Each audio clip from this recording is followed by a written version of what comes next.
నమస్తే నేను Kishore, welcome to fourth estate. 5 ఏళ్ల టీడీపీ పాలనలో అడుగడుగున అవినీతి నిండిపోయిందని ఆరోపిస్తున్న ప్రభుత్వం గత పాలకుల అక్రమాలు, అవినీతి కార్యకలాపాలను తవ్వితీసి దోపిడీకి గురైన ప్రజాధనాన్ని దోపిడీదారుల నుండే వసూలు చేసి ప్రజాధనానికి రక్షణ కల్పించాలని నిశ్చయించింది. ఇందుకోసమే ముఖ్యమంత్రి వైఎస్ జగన్మోహన్ రెడ్డి అక్రమాల తవ్వితీతకు మంత్రివర్గ ఉపసంఘాన్ని ఏర్పాటు చేశారు. 45 రోజుల్లో గత పాలనలోని అన్ని రకాల అక్రమాలపైన ఈ సంఘం అధ్యయనం చేసి ప్రభుత్వానికి నివేదిక సమర్పించనుంది. ఇసుక అక్రమాలు, సాగునీటి ప్రాజెక్టుల అంచనాల పెంపు, విద్యుత్ కొనుగోళ్ల ఒప్పందాల్లో అవకతవకలు, వీటన్నిటి మీద కూడా సమగ్రంగా అధ్యయనం చేయబోతోంది ఈ కమిటీ. అసలు వాటిపై ఏమేం చర్యలు తీసుకోవాలో అటు ప్రభుత్వానికి సూచించనుంది. దీనిపైనే వాటి ఫోర్త్ ఎస్టేట్.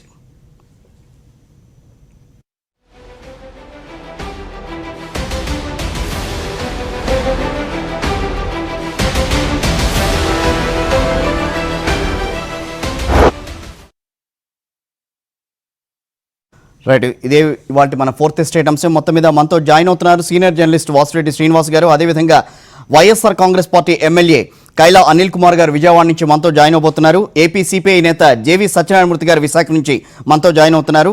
బీజేపీ నేత కోటేశ్వరరావు గారు మరి కాసేపట్లోనే స్టూడియోలో మనకు కనిపించబోతున్నారు. సో మొత్తం మీద ఇది ఇవాళ ఫోర్త్ ఎస్టేట్ అంశం.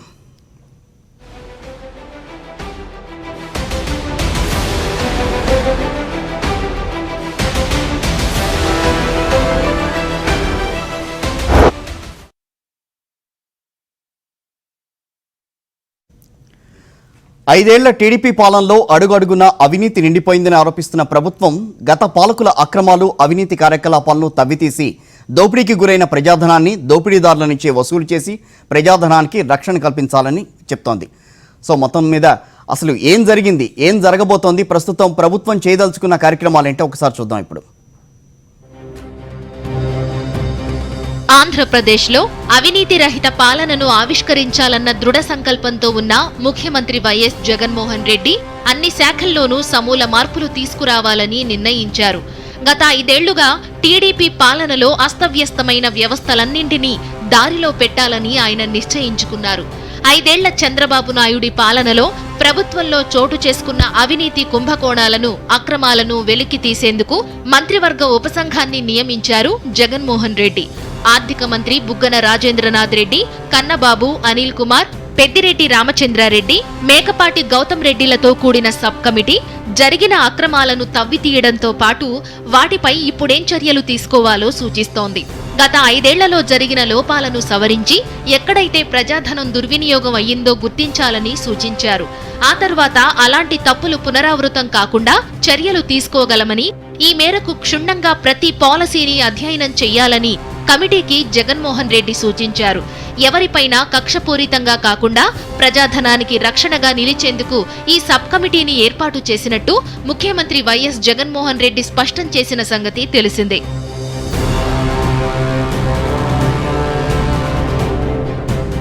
గత 5 ఏళ్లలో టీడీపీ ప్రభుత్వంలో జరిగిన దోపిడీ మొత్తాన్ని ఈ కమిటీ అధ్యయనం చేయనుంది. ప్రతి 5 రోజులకోసారి సమావేశమై 45 రోజుల్లోనే రాష్ట్ర ప్రభుత్వానికి మంత్రివర్గ ఉపసంఘం నివేదికను ఇస్తుంది. ముఖ్యంగా అత్యంత అవినీతి ఆరోపణలు వచ్చిన సాగునీటి ప్రాజెక్టుల టెండర్లపై తొలి ప్రాధాన్యంగా దృష్టి పెట్టబోతున్నారు. పోలవరం ప్రాజెక్టు తమకు అత్యంత ప్రాధాన్యమైన ప్రాజెక్టుగా సీఎం జగన్మోహన్ రెడ్డి ఇప్పటికే ప్రకటించారు. అందుకే ఆ ప్రాజెక్టుపై తక్షణమే సమీక్ష జరిపి టెండర్లలో జరిగిన అవినీతిని, అవకతవకలను గుర్తించి ప్రజాధనాన్ని ఎలా కాపాడవచ్చునో సూచించాలని సబ్ కమిటీకి సూచించారు. దీంతో పాటు రాష్ట్రంలో వివిధ దశల్లో ఉన్న 25 ప్రాజెక్టుల అంచనాలను బాబు ప్రభుత్వం 65,000 కోట్లకు పైగా అడ్డగోలుగా పెంచేసింది. వీటిపై కూడా విచారణ జరిపి అవినీతి ఎంత జరిగిందో గుర్తించాలని ఉపసంఘాన్ని ఆదేశించారు.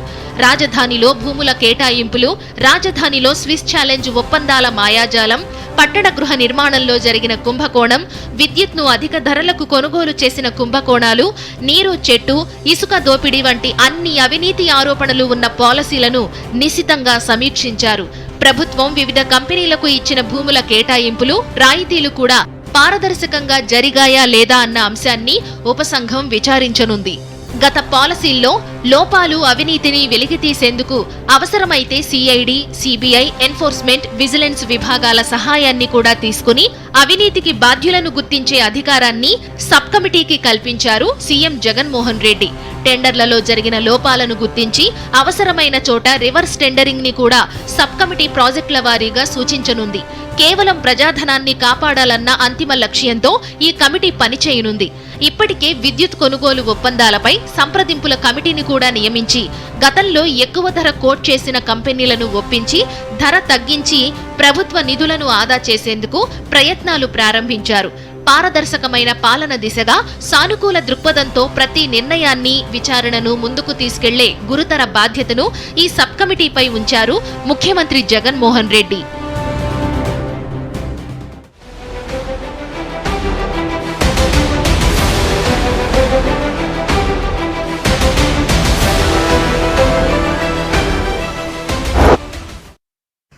రైట్, ప్రతి రూపాయిని సద్వినియోగం చేయడమే లక్ష్యం. గత ప్రభుత్వ పాపాల పని కట్టేందుకు కంకణం తీసుకున్నారు. గత ప్రాజెక్టులు, పాలసీలు, ఒప్పందాలు, కన్సల్టెంట్లపై మొత్తంగా సమీక్ష జరుపబోతున్నారు. 45 రోజుల్లోగా ఈ దారి మళ్లిన ప్రజాధనం ఏదైతే 5 సంవత్సరాలుగా పోలవరం టెండర్లు కానీ, సాగునీటి ప్రాజెక్టులకు సంబంధించింది కానీ, ఇసుక అక్రమ దోపిడీ కానీ ప్రతి చోట కూడా అవినీతి చోటు చేసుకుంది. ఆ అవినీతికి సంబంధించిన అన్ని విషయాల్ని కనిపెట్టి 45 రోజుల్లోగా దానికి సంబంధించి ఒక నివేదికను తీసుకురావడానికి ఒక సబ్ కమిటీని ఏర్పాటు చేశారు. ఈ sub committee high level committee. అవినీతి పాలసీలో రూపకర్తల్ని కూడా ఈ కమిటీ గుర్తించబోతోంది. పూర్తి పారదర్శకమైన విధానాన్ని ఆవిష్కరించడమే ప్రభుత్వ లక్ష్యంగా ఇక్కడ స్పష్టంగా కనిపిస్తోంది. ఇదే వాటి మన 4th ఎస్టేట్ అంశం. సో మొత్తం మీద ఏం చేయబోతోంది ప్రభుత్వం, తద్వారా 45 రోజుల్లో కమిటీ నివేదిక ఏ రకంగా ఉండే అవకాశం ఉంటుంది, మొత్తం మీద గత 5 ఏళ్లుగా టీడీపీ ప్రభుత్వ హయాంలో ఏమేం అక్రమాలు చోటు చేసుకున్నాయి, ఆ అక్రమాలని కనిపెట్టడం ఎంతవరకు కుదురుతుంది, అదేవిధంగా ప్రజాధనాన్ని ప్రజల చేతుల్లోకి తీసుకెళ్లే అంశమే ఇక్కడ ప్రధానంగా కనిపించబోతోంది. ప్రభుత్వం ఆ విషయంలో పారదర్శకంగా వ్యవహరించబోతోంది. సో దానికి సంబంధించి మనం చర్చించబోతున్నాం. సీనియర్ జర్నలిస్ట్ వాసిరెడ్డి శ్రీనివాస్ గారు, అదేవిధంగా బీజేపీ నేత కోటేశ్వరరావు గారు స్టూడియోలో ఉన్నారు. శ్రీనివాస్ గారు నమస్తే అండి. సో మొత్తం మీద ఈ అవినీతిని కనిపెట్టాలి, అవినీతికి జరిగిన దాన్నంతా కూడా పారద్రోలాల్సిన అవసరం ఉంది. సో మొత్తం ఒక నీతివంతమైన పాలన తీసుకురావాలి, ప్రజల దగ్గరికి, ప్రజా సొమ్ము ప్రజల దగ్గరికి మళ్ళీ వెళ్లాల్సిన అవసరం ఉంది. సో ఇదే విధానం కనిపిస్తోంది ఈ రోజున సబ్ కమిటీ నియమించిన తర్వాత. సో వాళ్ళు 45 రోజుల్లోగా నివేదిక ఇవ్వాలి. ఏం చెప్తారు? ఈ రకమైన ప్రాసెస్ని ఏ రకంగా అర్థం చేసుకోవాలంటారు? అసలు కొన్నేమో మీకు క్లియర్గా దొరికే అంశాలు ఉన్నాయి. ఎగ్జాంపుల్ ఎట్లా అంటే 9 లక్షల రూపాయలు పెట్టి ఒక చెట్టు కొంటామని చెప్పి ఒక నోటిఫికేషన్ ఇచ్చారు. దాంట్లో ఏమి అంబిక్యూటీగానే అఫీషియల్గా పిలిచిన tender ADC Amaravati development corporation 9 లక్షల రూపాయలకి అసలు చెట్టు ఉంటుందా అని అందరూ ఆశ్చర్యపోవాల్సిన పరిస్థితి. 9 లక్షలకు ఒక చెట్టు, 3 లక్షలకు ఒక చెట్లు.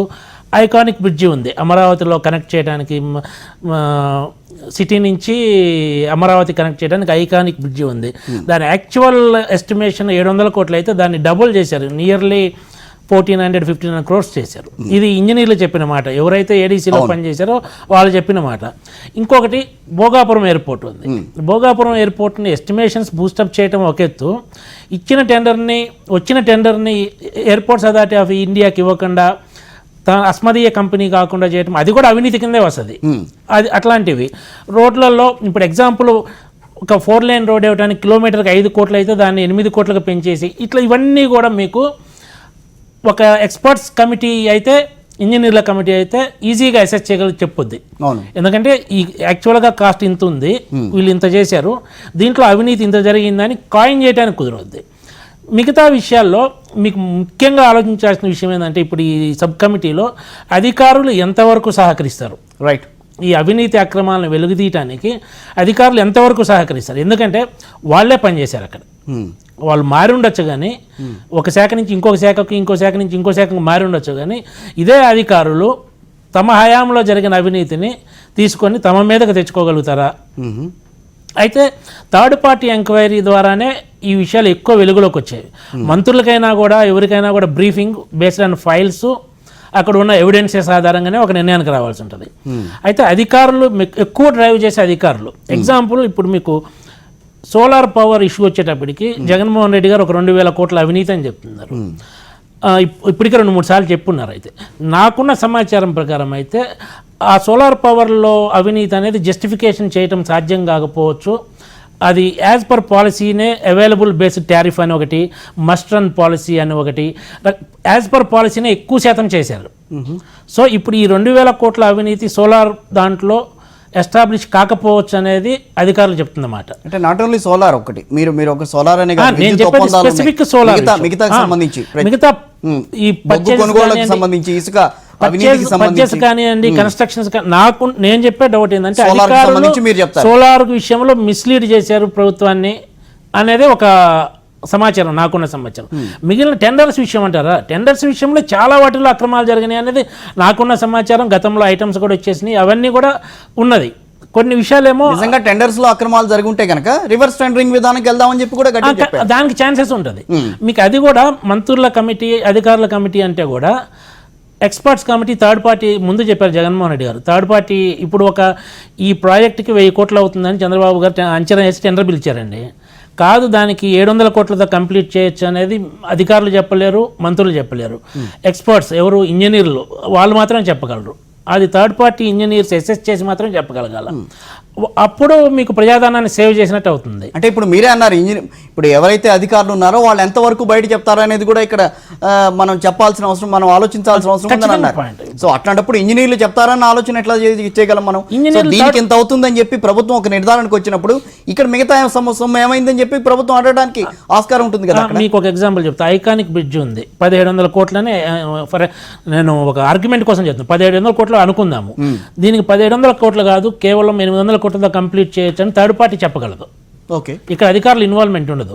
అధికారులకు కూడా ఐఏఎస్ ఆఫీసర్లు బేస్డ్ ఆన్ ఫైల్ మెరిట్ ప్రకారం నిర్ణయాలు తీసుకుంటారు తప్ప అసెస్మెంట్ వేయడానికి ఖచ్చితంగా ఇంజనీర్లే వేయగలరు. ఎందుకంటే అది టెక్నికల్ సబ్జెక్ట్. బ్రిడ్జ్ అనేది, రోడ్స్ అనేవి అవన్నీ టెక్నికల్ సబ్జెక్ట్స్. వాళ్ళు ఇచ్చిన రిపోర్ట్ మీకు చీఫ్ ఇంజనీర్ కానించి, ఎగ్జిక్యూటివ్ ఇంజనీర్ కానించి, ఎస్సీ కానించి, వీళ్ళందరూ ఇచ్చిన దాన్ని బట్టి బేస్డ్ ఆన్ వాళ్ళ రిపోర్ట్స్ని బట్టి వీళ్ళు నిర్ణయాలు తీసుకుంటారు తప్ప వీళ్ళకి ఐఏఎస్లకి ఆ ఇంజనీరింగ్ సబ్జెక్టులు ఎవరన్నా ఒకరిద్దరు ఇంజనీర్లు ఉంటే తెలుస్తుంది తప్ప మిగిలిన వాళ్ళకి తెలిసే అవకాశం లేదు. థర్డ్ పార్టీ మీకు ఇప్పుడు పవర్ అనుకోండి, పవర్ ఎక్స్పర్ట్స్తో ఒక కమిటీ వేయాల్సి ఉంటుంది.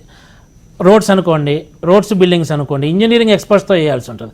ఇట్లా ఆ ఎక్స్పర్ట్స్ అందించిన అంచనాల ప్రకారమే, వాళ్ళు ఇచ్చిన రిపోర్టు మీదే ఇప్పుడు సబ్ కమిటీని ఏర్పాటు చేసి దాన్ని ఏ రకంగా మనం దాన్ని అక్కడ ఉన్న ప్రజాధనాన్ని, ఇప్పుడు అక్కడ ఏదైతే వెళ్ళిపోయిందో జనాల్లోకి, అధికారుల దగ్గరికి వెళ్ళిపోయిందో, లేకపోతే ఎవరైతే మంత్రుల దగ్గరికి వెళ్ళిపోయిందో, ఏదైతే అవినీతి జరిగిందో ఆ ధనాన్ని మళ్ళీ ఎట్లా మనం రాబట్టుకోవాలి అనేది ఇక్కడ ప్రధాన ఎజెండా. అక్కడ ఇప్పుడు మంత్రులు కానివ్వండి, అధికారులు కానీ సబ్ కమిటీ ఏం చేస్తుందంటే బేస్డ్ ఆన్ ఫైల్స్ దాని మీద ఒక అంచనాకు వస్తున్నారు. మీకు డ్రిప్ ఇరిగేషన్కి సంబంధించేసి 330 కోట్లకి కర్ణాటకలో చేసిన ఒక వర్క్ 340 కోట్లకి ఆంధ్రప్రదేశ్లో చేయడానికి వచ్చారు. ఎందుకంటే 10 కోట్ల వేరియేషన్ కర్ణాటక ఇక్కడికి ఎందుకు వచ్చిందంటే లాజిస్టిక్స్ తేడా ఉంటాయి. ఎందుకంటే ఇవన్నీ ట్రాన్స్పోర్టేషన్ లాజిస్టిక్స్ ఉంటుంది, అది పెద్ద వేరియేషన్ ఏం కాదు. కానీ అదే వర్క్ని 600 కోట్లకు పెంచారంట. ఓకే, అది ఫైల్స్లో మంత్రుల కమిటీ గుర్తించింది నాకున్న సమాచారం ప్రకారం. అంటే ఇక్కడ మీకు తేడా చూడండి, దగ్గర 270 కోట్ల రూపాయల తేడా వస్తుంది. అది ఖచ్చితంగా జరిగిన అవినీతి. దానికి బాధ్యులు ఎవరు, ఎట్లా రికవరీ చేయాలి, ఎవరిని రెస్పాన్సిబుల్ చేయాలి అన్నది ఇష్యూ వస్తుంది. మీకు అధికారా, మంత్రి, ముఖ్యమంత్రి గారు ఎవరు చెప్తే ఆ ఫైల్ నడిచింది. మీకు ఫైల్లో ఆ విషయం ఉండాలి. మీరు ఫిక్స్ చేయాలన్నా కూడా దానికి ఎవిడెన్స్ కావాలి. ఇప్పుడు మిమ్మల్ని నన్ను ఫిక్స్ చేయాలంటే కుదరదు, ఎందుకంటే XYZ ఇన్స్ట్రక్షన్స్ బేస్డ్ అని తట్టి పెట్టి ఫైల్లో రాసి ఉండాలి. అందుకని చాలా కాంప్లికేషన్స్ ఉంటాయి. అధికారులు కూడా డివేట్ చేయడానికి ప్రయత్నం. అంటే మీరు చెప్పిన దాన్ని బట్టి అవినీతిని అంతమొందించలేమా? ఏదైతే ప్రజాధనం చేతుల్లోకి వెళ్ళిపోయిందో దాన్ని వెనక్కి కొన్ని ఇష్యూస్ లో థర్డ్ పార్టీ ఎంక్వైరీ ద్వారా స్పష్టంగా తెలిసిపోద్ది. రైట్, అందులో ఇబ్బంది. మళ్ళీ వస్తాను. కోటేశ్వరరావు గారు, మీరేం చెప్తారు? అసలు అవినీతిని అంతమొందించాలి, ప్రజల సొమ్ముకి ఒక ప్రభుత్వం ఒక కవచంలా వెళ్ళాలి అన్న ఆలోచన. సో అసలు ఏం జరిగినాయి, గత 5 ఏళ్లుగా ప్రభుత్వ హయాంలో ఏమేమి అక్రమాలు జరిగినాయి, వాటన్నింటిని తవ్వి తీసే ప్రక్రియ, ఆ దాంట్లో ప్రజాధనం ఎంతవరకు వృధా అయింది, దాని గురించి బయటికి చెప్పే ఆలోచన, పోలవరం గురించో లేకపోతే ఇసుక అక్రమ తవ్వకాల గురించో అందరికీ తెలిసిన పరిస్థితి. కానీ మిగతా చాలా ప్రాంతాలు, చాలా విషయాల్లో ఎంతో కొన్ని కోట్ల రూపాయల్లో అవినీతి జరిగింది. సో వాటన్నిటిని రాబట్టాలని ప్రభుత్వం ప్రయత్నం చేస్తోంది. ఏం చెప్తారు మీరు? అంటే మనం 30 అంశాలకు సంబంధించినటువంటి రిపోర్ట్స్ ఇచ్చున్నారు. ఆ 30 అంశాల ప్రజలకు చెప్పినట్టయితే అవి ఇంకా ఆధారాలు వచ్చే అవకాశాలు ఉంటాయి కదా. ఓకే, ఇప్పుడు మీరు ఇది రహస్యంగా మీరు విచారణ జరిపి ఉండొచ్చు. అసలు ఎవరి మీద యాక్షన్ తీసుకుంటారు మీరు? అధికారుల మీద యాక్షన్ తీసుకుంటారా, లేదంటే రాజకీయ నాయకుల మీద యాక్షన్ తీసుకుంటారా? అసలు తీసుకునే దమ్ముందా అని ఈ ప్రభుత్వానికి నాకు డౌట్ ఉంది. ఎందుకంటే అధికారులనే సస్పెండ్ చేస్తారు. పోయినసారి మనం చూసాం. ఈ రోజు కూడా కోర్టుల చుట్టూ తిరుగుతున్నది ఎవరంటే రాజకీయ నాయకుడు ఎవరు తిరగటంలే, అధికారులే తిరుగుతున్నారు. సస్పెండ్ అవుతున్నది కూడా అధికారులే తిరుగుతున్నారు, అధికారులే అవుతున్నారు. ఇప్పుడు రేపు ఈ సంతకాలు పెట్టింది ఎవరు? ఫస్ట్ వెరిఫికేషన్స్లో ఫస్ట్ అధికారులే కదా, ఆ తర్వాత కదా రాజకీయ నాయకుడు వచ్చాడు. కాబట్టి మీరు ఎవరి మీద యాక్షన్ తీసుకోదలుచుకొని మీరు ఇది చేస్తున్నారు? మీరు నిజంగా ప్రభుత్వానికి సంబంధించిన డబ్బు దుర్వినియోగం అవుతుంది, దానికి రక్షణ కవచంగా మేము ఉండాము నిరూపించుకోవడం కోసం చేస్తుండొచ్చు. ఇప్పుడు అధికారులు మీకు ఎట్లా సహకరిస్తారు? ఈ ప్రభుత్వం 5 ఏళ్ల పాటు నడవడం కోసం ఆ విచారణ చేయొద్దని నేను అన్నాను. మీరు ఏ లక్ష్యం కోసం ఈ పని ప్రారంభించారనేది స్పష్టం లేదు ఈ రోజు దాకా కూడా. నేను అనేది ఏంటంటే మీరు తీసుకున్న 30 అంశాలు ఏమున్నాయి? 5 ఏళ్లుగా భ్రష్టు పట్టిస్తూ వస్తున్న మనం 5 సంవత్సరాల నుంచి వస్తున్న వ్యవస్థలన్నింటినీ కూడా దాంట్లో జరిగిన అవినీతిని అంతా కూడా మేము పారదొలుగుతాం. ఇదే రాబోయే రోజుల్లో అందరికీ కూడా నీతివంతమైన పాలన అందిస్తామని చెప్పి వెరీ ఫస్ట్ చెప్పారండి. 5 ఏళ్ల నుంచి మనం ఈ వేదికల మీద చర్చించుకుంటూనే ఉన్నాం. ఎక్కడా విచారణ జరగల వాళ్ళు, ఎందుకంటే అధికారంలో ఉన్నది వాళ్లే కాబట్టి. అతి చిన్న విషయం అయినా సరే నీరు చెట్టులో కూడా అవినీతి జరుగున్నది. దీనికి ఎవరు బాధ్యత వహించాలా? మీరు ఇసుక కుంభకోణాలు వదిలేయచ్చు. ఇసుక అనేది చాలా తక్కువ కదండి. 5 ఏళ్లలో మీకు ఇసుక మొత్తం పూర్తి అయిపోతే నీటి నిల్వ శాతం తగ్గిపోతుంది. ఈ రోజుకి వర్షాలు ఉన్న పరిస్థితుల్లోనే, వర్షాలు లేని పరిస్థితుల్లో మనకి ఇసుక అనేది లేకపోతే నీటి నిల్వ శాతం ఎక్కడి నుంచి వస్తుంది? అసలు ఇసుకను ఎవరు కాపాడాలా? ఈ ప్రభుత్వం కాపాడాల్సిన బాధ్యత ఉంది కదా. కాబట్టి ఆ ప్రభుత్వం నిర్లక్ష్యంగా వ్యవహరించి కుంభకోణాలకు పాల్పడ్డది. ఇప్పుడు ఈ రోజు మళ్ళీ ఇసుక అమ్మడానికి మొదలు ఈ ప్రభుత్వం మేమే చేస్తామని దాన్ని ఎట్ట చేయాలని చెప్పి అంటున్నారు. మొత్తం ఇసుక అంతా పోతే పర్యావరణం పరిస్థితి ఏంది? దాన్ని రక్షించుకోవాల్సిన అవసరం ఏముంది? నీరు చెట్టు విషయం అనుకోండి. ఈ 30 అంశాల్లో నీరు చెట్టు ఉందా లేదా? మేము దేని గురించి చెప్పాలా? నేననేది ఏంటంటే ప్రజల సమక్షంలో బహిరంగంగా మీరు విచారణ చేయండి. మీరు ఇంటర్నల్ గా అఫిషియల్స్ గా మీరు విచారణ చేసుకోండి. మీకు మరిన్ని ఆధారాలు కావాలి అంటే ఇంటర్నల్ రహస్యంగా ఒక కోడ్ నెంబర్ ఇవ్వండి, దీని మీద ఆధారాలు ఇవ్వమని చెప్పండి. ఈ 30 అంశాలు మీరేందో బహిరంగంగా పరచండి. ఎవరికి తెలిసిన వాళ్ళు చెప్తారు. ప్రజలకు అన్ని తెలియాల్సిన అవసరం లేదు కదండి. ప్రజలకు అన్ని తెలుసా? పోలవరం గురించి బయటికి తిప్పిన తర్వాతే కదా 16,000 కోట్లు అన్నది 56,000 కోట్లు. అది బయటకు వచ్చిన తర్వాతే కదా ప్రజలకి తెలిసింది. పట్టిసీమలో ఎంత చెప్పారనేది వాళ్ళు చెప్పిన తర్వాత నేను కొన్ని ప్రజలకు తెలుసుంటాయి, కొన్ని అధికారులకు తెలుసుంటాయి. అధికారులు మీకు ఎంత మేరకు సహకరిస్తారనే విషయం మీద మనం వాళ్ళ విశ్వాసం. మీరు అన్నది అధికారుల వరకు వదిలేస్తే మనం అధికారుల విషయం మనం మాట్లాడచ్చు. మీరు అన్నట్టుగా అధికారులు ప్రజల్ని భాగస్వాములు చేయడం ఎంతవరకు సమాజం? అగ్రిగోల్డ్ విషయం తీసుకుందాం అనుకోండి. భూములు ఆటోమేటిక్గా కనిపిస్తాయి ఎవరు ఆధీనంలో ఉన్నాయి అనేసి. భూముల విషయంలో దాన్ని తెలుసుకోవచ్చు. దాని మీద మనం రాజకీయ నాయకుల మీదే యాక్షన్ తీసుకోవాల్సిన పరిస్థితి వస్తుంది. దానికి మనం మానసికంగా రెడీగా ఉంటున్నామా? ఈ విషయం కూడా చూడాలి. ఇప్పుడు తెలుగుదేశం నాయకులే అగ్రిగోల్డ్ భూములు కొన్నారు బినామీ పేర్లతో అనేసి వస్తుంది, వార్తలు వస్తున్నాయి. అనేక మంది ఆరోపణలు చేశారు. దీని మీద ఉద్యమాలు కూడా. అయితే నేను ఒకటైతే చెప్పగలను, బీజేపీ ఈరోజు అవినీతి రహిత పాలన అందించాలన్న వైఎస్ జగన్మోహన్ రెడ్డి ఆకాంక్షను మాత్రం మీరు సమర్థించట్లేదని అనుకోండి. వ్యతిరేకించటం లేదు, గుర్తుపెట్టుకోండి. మీరు ఆయన చేస్తున్న పరిపాలనని మేము వ్యతిరేకించటం లేదు. చేసే విధానంలో స్వచ్ఛత అనేది మీ ముందు మీకు కనిపిస్తున్నప్పటికి కూడా బయట వాళ్ళు విశ్వసనీయత కనిపించాలి అంటే ఏం చేద్దాం అనేది, మీరు ఎవరి మీద యాక్షన్ తీసుకుంటారు అనేది మీరు మీ వైపు నుంచి స్పష్టంగా రానివ్వండి. ప్రభుత్వం ఎవరి మీద యాక్షన్ తీసుకోవాలని చూస్తుంది? అధికారుల మీద తీసుకుంటుందా, రాజకీయ నాయకుల మీద తీసుకుంటుందా? ప్రభుత్వ ఆలోచన ఏంటి? ప్రభుత్వ ఆలోచన ఒకసారి మనం ఒక చిన్న బ్రేక్ తర్వాత ఎమ్మెల్యే కైలా అనిల్ కుమార్ గారు మనతో విజయవాడ నుంచి జాయిన్ అవుతున్నారు. ఆయన ద్వారా అభిప్రాయం తెలుసుకుందాం. అసలు ప్రభుత్వం ఏం చేయాలనుకుంటుంది ఈ ఉపసంఘాన్ని నియమించడం ద్వారా? ఆయన మాటల్లో విందాం. ఒక చిన్న బ్రేక్ తీసుకుందాం. Stay with us. Welcome back to fourth estate. అక్రమాలు, సాగునీటి ప్రాజెక్టుల అంచనా పెంపు, విద్యుత్ కొనుగోళ్ల ఒప్పందాల్లో అవకతవకలు, వీటన్నిటి మీద సమగ్రంగా అధ్యయనం చేయబోతోంది ఏదైతే ప్రభుత్వం నుంచి నియమించిన సబ్ కమిటీ. సో దీనికి సంబంధించి వాస్తవాలు ఏ రకంగా ఉంటాయి, దీనికి సంబంధించి మనం చర్చిస్తున్నాం. అనిల్ కుమార్ గారు, సో ఏం చెప్తారు? ప్రభుత్వం ఏ రకమైన ధోరణితో ముందుకు వెళ్తోందంటే ఏమనంటారు అసలు ఈ విషయంలో?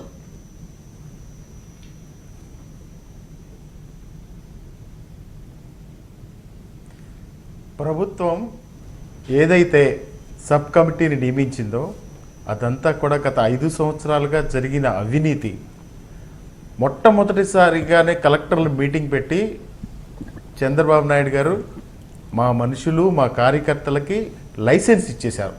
లైసెన్స్ ఇచ్చేసి ఆ విధంగా పరిపాలన 5 సంవత్సరాలు కొనసాగిందనమాట. ప్రతిష్టాత్మకమైన పోలవరం ప్రాజెక్ట్ దగ్గర నుంచి పెన్షన్ ఇచ్చే వరకు ఎటువంటి అవినీతి జరిగిందో ఈ రాష్ట్ర ప్రజలందరూ కూడా ఈ 5 సంవత్సరాల నుంచి చూశారు. పోలవరం అంచనాలు పెంచి సబ్ కాంట్రాక్ట్లు ఇచ్చి సీఎం గారికి జలవనరుల శాఖ మంత్రికి ముడుపులు చెల్లించి కమిషన్లు ఇచ్చి అక్కడి నుంచి మొదలు పెడితే ప్రతి ఒక్క కార్యక్రమంలో కూడా అవినీతి కార్యక్రమమే. ఏదైతే దుబారా ఖర్చులు, ఆయన స్పెషల్ ఫ్లైట్లు, ఆ ధర్మ పోరాట దీక్షలు, అన్ని వ్యవస్థలను కూడా భ్రష్టు పట్టించేశారు. నేను తమ ద్వారా తెలియజేసేది ఏంటంటే, ఇప్పుడు పెద్దలు మాట్లాడినట్టు ఎక్స్పర్ట్ కమిటీ ఇవన్నీ కూడా తెలుస్తుందండి. అధికారులను బలి చేస్తారా, ఎవరిని బలి చేస్తారా అని చెప్పి అడుగుతా ఉన్నారు. ఏదైతే ప్రభుత్వ సొమ్ము, ప్రజల సొమ్ము అవినీతి పాలైపోయిందో వాటిలన్నిటిని కూడా తీసుకొచ్చి ప్రజల ముందు ఉంచాల్సిన అవసరం ఉంది. ఈ జవాబుదారీ వ్యవస్థ ఉండాల్సిన అవసరం ఉందని చెప్పి తెలియజేస్తా ఉన్నాం. అంతే తప్ప 5 సంవత్సరాలు వాళ్ళు దోచేసుకున్నారు, ఇప్పుడు ఎవరిని బలి చేస్తారంటే ఎవరి పాత్ర ఉంటే ఎవరి బాధ్యత ఉంటే వాళ్ళందరినీ కూడా జవాబుదారీ విధానం ఉండాల్సిన అవసరం ఉంది. మా ముఖ్యమంత్రి గారు మొట్టమొదటి రోజు కలెక్టర్లు మీటింగ్ పెట్టి ఏం చెప్పారు, ఆయనకి ఈయనకి ఉన్న తేడా ఏంటి, ఆయన ఏం చెప్పారు, మా ఎమ్మెల్యేలు కానీ మా ఎవరైతే కార్యకర్తలు ఉన్నారో వాళ్ళకి లైసెన్స్ ఇచ్చేశారు. మా ముఖ్యమంత్రి గారు ఏం చెప్పారు, ఈ వ్యవస్థలో ఎవరైనా ఒకటే, మా ఎమ్మెల్యేలైనా కానీ తప్పు చేయమంటే అది ఇగ్నోర్ చేయమని చెప్పారు. అది ఆ ముఖ్యమంత్రి గారికి ఈ ముఖ్యమంత్రి గారికి ఉన్న తేడా. అన్ని వ్యవస్థలకు కూడా ఆ విధంగా భ్రష్టు పట్టించేశారు. ఇవన్నీ కూడా ప్రజలకి సమాధానం చెప్పాల్సిన అవసరం ఉంది, వెలికి తీయాల్సిన అవసరం ఉంది. ఇది ప్రజల సొమ్ము. అప్పుడు పోలవరం ప్రాజెక్ట్ ఉంది, పోలవరం ప్రాజెక్టులో అంచనాలు పెంచేశారు, సబ్ కాంట్రాక్టులు జీవోలు ఇచ్చి వాళ్ళు ఇష్టం వచ్చినట్టు చేశారు, దుబారా ఖర్చులు. పోలవరం ప్రాజెక్ట్ చూడడానికి ప్రజలను తీసుకెళ్లి 22 కోట్ల రూపాయలు ధనం వెచ్చించారు. అలాగే ధర్మ పోరాట దీక్షలు. ఆ ధర్మ పోరాట దీక్షలు అంటే ఒక మీటింగ్ పెట్టడం, చంద్రబాబు నాయుడు గారికి పాదాభివందనం 40 కోట్లు ఖర్చు పెడతారు. రాజధాని శంకుస్థాపన కార్యక్రమం అంటారు, ఒక 100 కోట్లు ఖర్చు పెడతారు. మళ్ళా ఇంకో శంకుస్థాపన కార్యక్రమం అంటారు, ఇంకొక 100 కోట్లు ఖర్చు పెడతారు. అంటే ఈ ప్రజల సొమ్ముని మీకు ప్రజలు బాధ్యత ఇచ్చినప్పుడు మీరు ఏ విధంగా దాన్ని కాపాడాల్సిన బాధ్యత మీకుంది. మీరు ఏ విధంగా ఈ విధంగా చేశారు ఈ 5 సంవత్సరాలు. అనిల్ కుమార్ గారు, ఆ రోజు ప్రజల సొమ్ముని కాపాడలేదు, కరెక్టే. కానీ ఈ రోజున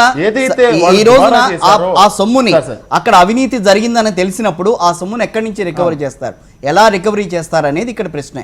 అటు ప్రభుత్వాధికారుల దగ్గర నుంచి తీసుకుంటారా, ప్రజాప్రతినిధులు ఉన్నారు, ఇక్కడ కాంట్రాక్టర్లు ఉన్నారు, ఎవరి దగ్గర నుంచి ఒక నిజంగా అక్కడ అవినీతి జరిగింది అని చెప్పి ఇప్పటికీ ప్రభుత్వం నిర్ధారణకు వచ్చినప్పుడు ఎక్కడి నుంచి సొమ్ము బయటకు వస్తుంది? ప్రజాధనం ప్రజలకి చేరాలి, ఇక్కడ మెయిన్ లక్ష్యం అది. అక్కడ ఇప్పుడు ప్రజాధనం ప్రజలకి చేరాలి, అది మీరు చెప్పే పాయింట్ నేను ఏకీభవిస్తా ఉన్నా. ముఖ్యంగా ఏదైతే ఈ కాంట్రాక్టర్లు ఉన్నారో, ఈ కాంట్రాక్టర్లకి కట్టబెట్టారో డెఫినెట్గా వాళ్ళందరి దగ్గర నుంచి రికవరీ చేయాలి. ఎవరైతే దీనికి బాధ్యులు ఉన్నారో వాళ్ళందరికీ శిక్ష పడాలి. ప్రజలకి ప్రజాస్వామ్యం పట్ల నమ్మకం కలిగించాలి. అంతే తప్ప ఎప్పుడో చేసేసారు కదా అది వదిలేద్దాం అనే ఆలోచన చేస్తే ఈ ప్రజాస్వామ్యం ఏమైపోతుంది, ఈ ప్రజాస్వామ్య వ్యవస్థ ఎటు వెళ్తుందని చెప్పి నేను అడుగుతా ఉన్నాను మిమ్మల్ని. అలాగే తప్పకుండా కూడా ఈ క్యాబినెట్ సబ్ కమిటీ అందరి యొక్క అవినీతిని బయటికి తీస్తారు, ఎవరు బాధ్యులైతే వాళ్ళు శిక్షిస్తారు, వాళ్ళ దగ్గర నుంచి రికవరీ చేయాల్సిన అవసరం ఉందని చెప్పి నేను డిమాండ్ చేస్తా ఉన్నా. అనిల్ గారు నమస్కారం అండి. మీరు ఒక మాట మాట్లాడుతూ అంచనాలు పోలవరం అంచనాలు పెంచుకునే దానికోసం కేంద్ర జలవనరుల శాఖ మంత్రికి డబ్బులు ఇచ్చారని చెప్పన్నారు. అది ఎక్కడున్నారో మీరు నిరూపించగలరా? అసలు మీరు ఒకసారి దాని మీద నిరూపించడం చెప్పండి. మీరు మీ ఉపన్యాసాల్లో సాధారణంగా ఇచ్చారేమో తప్పనిసరి కేంద్ర జలవనరుల శాఖ మంత్రికి డబ్బులు ఇచ్చారని మీరు అన్నారు. ఇప్పుడు మీ రికార్డ్స్ చూసుకోండి. మేము ఈ డబ్బులు తీసుకునేప్పుడైతే టెండర్లన్నీ ఆమోదించుండేవాళ్ళం. ఎవరైతే ఈ రాష్ట్రంలో జలవనరుల శాఖ మంత్రి దేవినేని రాష్ట్రంలో వినండి సార్ వినండి నేను కేంద్ర జలవనరుల శాఖ మంత్రి అనలేదు. సరే ఈ రాష్ట్ర జలవనరుల శాఖ మంత్రి ఎవరైతే ఉన్నారో వాళ్ళకి కమిషన్లు ముట్ట చెప్పి చేశారని చెప్పి చెప్తా ఉన్నా నేను. రైట్ సత్యనారాయణ గారు, సో మొత్తం మీద ప్రభుత్వం తీసుకుంటున్న ఈ చర్యలు ఎంతవరకు అవినీతిని అంతమొందించే అవకాశం ఉంటుంది?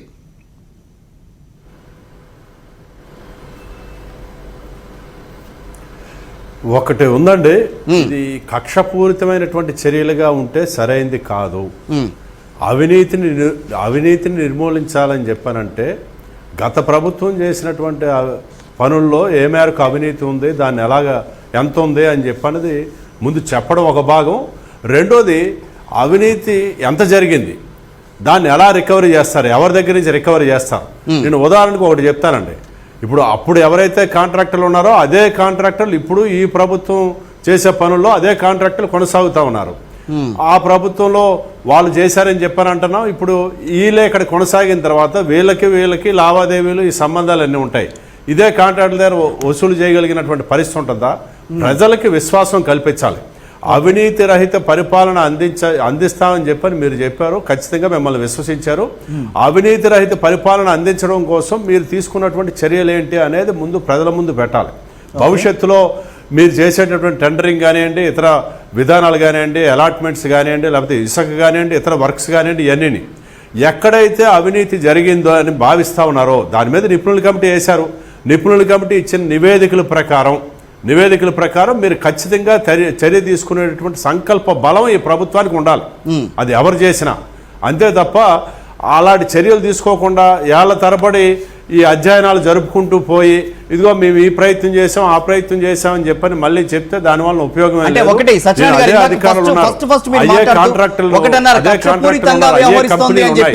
అంటే గత ప్రభుత్వ నిర్ణయాలు సరిగ్గా లేవు అని చెప్పి దానికి అనుగుణంగానే కొత్త ప్రభుత్వం ఏర్పాటైనప్పుడు ఆ ప్రభుత్వం ఎటువంటి అక్రమాలు చేసిందని చెప్పి ఆ సమీక్షలు చేస్తామనంటే దాన్ని కక్షపూరితం అని చెప్పి మనం ఆలోచించడం ఎంతవరకు సమంజసం ఈ విషయంలో?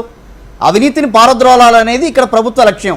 సో దాంట్లో ఎవరెవరు నేను రైట్ అదేనండి నేను అన్నది. అదే నేను చెప్పేది ఏంటంటే నేను కక్షపూరితంగా వ్యవహరిస్తుందని నేను చెప్పలేదండి. ఆ రకమైనటువంటి భావన ప్రజల్లో కలగకుండా ప్రభుత్వం తగిన జాగ్రత్తలు తీసుకోవాలి నేను అంతవరకు చెప్పాను తప్ప అది కక్షపూరిత వైఖరితో ప్రభుత్వం పనిచేస్తుంది అని చెప్పిన భావన ప్రజల్లో కలగకూడదు. ఖచ్చితంగా అవినీతిని నిర్మూలించడానికి ఈ ప్రభుత్వం కంకణం కట్టుకుందనే భావన ప్రజల్లోకి బలంగా పోవాలి. అదే నేను చెప్పింది తప్ప ఇప్పుడు ప్రభుత్వం కక్షపూరిత అంటే ఇంకా ఇప్పుడు ప్రారంభమైంది, అప్పుడే కక్షపూరితం అని ఎలా చెప్తాం? చూడాలి కదా, ఒక 6 నెలలు చూసి ఆ పరిణామాలన్నీ చూసిన తర్వాత అప్పుడు ప్రభుత్వ విధానాలు ఎలాగ ఉన్నాయన్నది రియాక్ట్ కాగలం. కానీ ఇప్పుడే దాని మీద మేము ఆ రకమైనటువంటి ఆరోపణలు చేయడానికి సిద్ధంగా లేము. అయితే ఈ అవినీతికి సంబంధించి ఇది ఒక్కలే చేసింది కాదు, రాజకీయ అవినీతి ఉంది, అధికారుల అవినీతి ఉంది.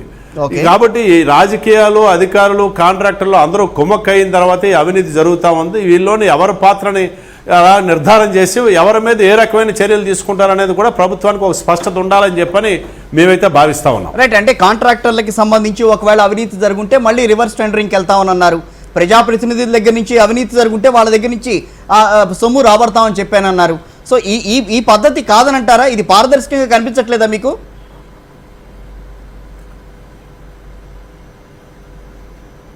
అది ఆచరణలో తేలాలండి, అది ఆచరణలో తేలాలి. ఇప్పుడే చెప్పలేం. ఇప్పుడు ఎవరైతే కాంట్రాక్టులు నిన్న చేశారో, నిన్నటి ప్రభుత్వంలో ఎవరైతే కాంట్రాక్టులు చేశారో ఇప్పుడు కూడా వాళ్ళే ఉన్నారు. ఈ ప్రభుత్వంలో కూడా వాళ్ళే వర్కులు చేస్తారు. ఎందుకంటే వాళ్ళకే అన్ని రకాల అర్హతలు ఉంటాయి, ఇంకోళ్ళకి అవకాశం ఉండదు. వాళ్ళే చేసేటప్పుడు ఇప్పుడు ఈ పనులు నడవాలనంటే అదంతా తీస్తే మళ్ళీ వీళ్ళ మీద పెడితే ఇదంతా సాధ్యమవుతుందా అవదా?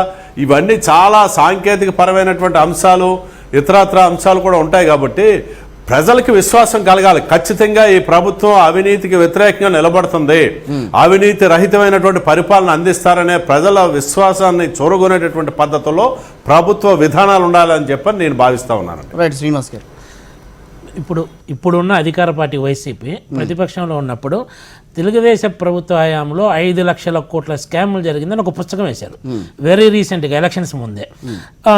దాని మీద వాళ్ళు మాట్లాడుకున్నారు, ఎవరి వాదన వాళ్ళ, దాంట్లో మనకేం అభ్యంతరం లేదు. ఇప్పుడు ఇందాక కోటేశ్వరరావు గారు అన్నట్టు 30 అంశాలను ఏదైతే సబ్ కమిటీకి పెట్టిందో గవర్నమెంట్, ఆ అంశాలను బహిర్గతం చేసి ఉంటే కూడా బాగుండేది. ఎందుకంటే ప్రజలు దాంట్లో చేయగలిగేది ఏముండదు. కానీ ఇప్పుడు నాకు ఒక ఇన్ఫర్మేషన్ తెలుసు, కోటేశ్వరరావు గారికి ఒక ఇన్ఫర్మేషన్ తెలుసు, షేర్ చేసుకుంటారు. ఇప్పుడు మీకు ఎగ్జాంపుల్, లూలు గ్రూపు వైజాగ్లో కన్వెన్షన్ సెంటరు, ఒక పెద్ద మాలు, ఒక షాపింగ్ కాంప్లెక్స్ కట్టడానికి 9 ఎకరాలు ఇచ్చారు సి పక్కనే. దాంతోపాటు వాళ్ళు 12 ఎకరాలు ఏదో అడిగారని చెప్పేసి మిగిలిన 3-4 ఎకరాలు ప్రైవేటు వ్యక్తి దగ్గర తీసుకొని దానికి ఆల్టర్నేటివ్గా వైజాగ్ నడిబొడ్డున ఉన్న విలువైన స్థలాన్ని ఉడా అధికారులు వద్దన్నా కూడా వాళ్ళకి రీప్లేస్మెంట్ దాన్ని ట్రాన్స్ఫర్ చేసేసారు. ఓకే, దాని వెనకాల పెద్ద అవినీతి జరిగింది. ఇట్లా చాలా ఇష్యూలు ఉంటాయి. మీకు ఆ 30 ఇష్యూస్ ఏవైతే ఉన్నాయో అవి బహిరంగంగా చెప్పుంటే కూడా ప్రజలకు కానివ్వండి, అధికారులకు కానివ్వండి, ఉద్యోగులు కానివ్వండి, ఒక ఫీడ్బ్యాక్ సెల్లా పెట్టేసి ఉంటే వాళ్ళంతా ఇస్తారు. ఇప్పుడు మీకు అవినీతిని గుర్తించటం వేరు, రికవరీ చేయటం వేరు. ఓకే, ఇప్పుడు ఆల్రెడీ ఒక పని జరిగిపోయింది.